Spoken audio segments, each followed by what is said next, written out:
I don't know about you, but I've seen a lot of people out there posting pictures of, this is what I baked today, this is my sourdough bread, oh, this is the craft we made with the kids. So there's a lot of activities and recipes out there that people are doing to kind of stay occupied, especially with kids. I mean, I could for sure relate to that.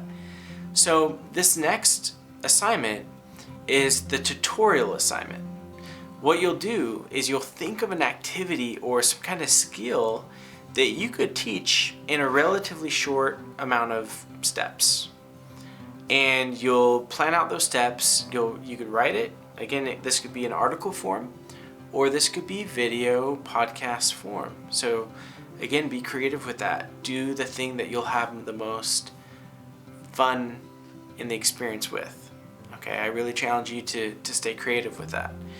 But you'll iron out the steps, you'll demonstrate how to do it. That channel, Tasty, it's always doing recipes out there. So I posted an example of how to make chocolate lava cake. I wouldn't watch it on an empty stomach if I were you.